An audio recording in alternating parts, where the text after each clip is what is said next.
ang aktor na si A.A. Guzman sa kasal nila ni Shaira Diaz, may kakambal na sumpa.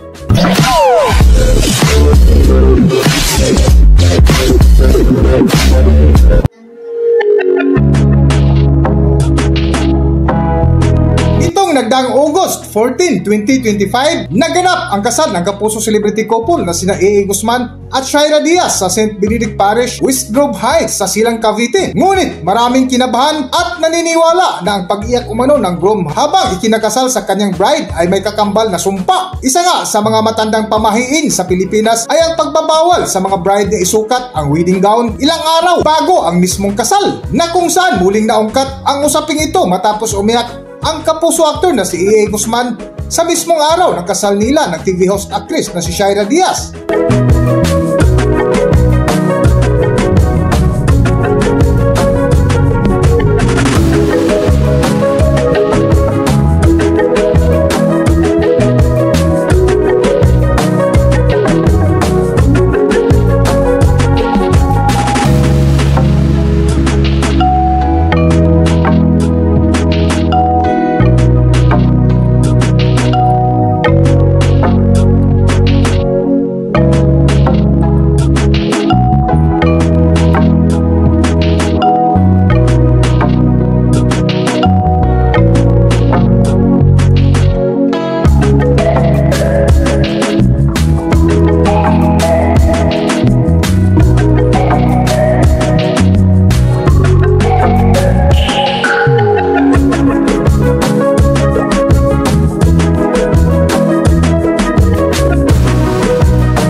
Ang lumipas ay ipinost sa Instagram ni Shaira ang black and white photo ng kanyang mister habang naluluha sa kanilang kasal, na kung saan maraming kinabahan, lalo na ang inilagay na caption ni Shaira, "Okay, safe tayo. Sa picture lang na to. Ha ha ha.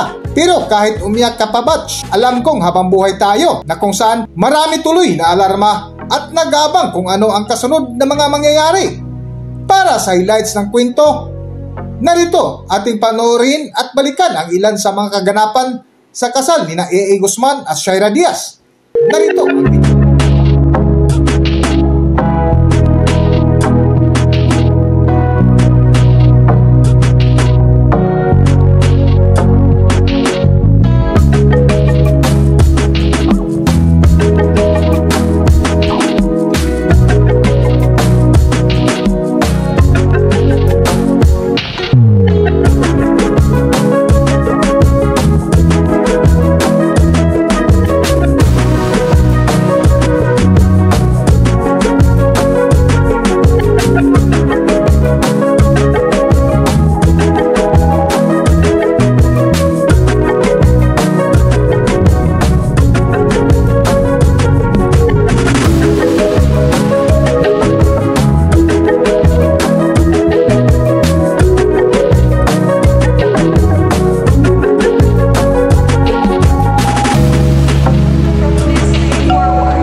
Dito na lang muna ang ating video, at kung nagustuhan nyo, huwag kalimutan mag-subscribe at pindutin nyo na rin ang notification bell para ma-notify kayo sa ating susunod na video. Maraming salamat!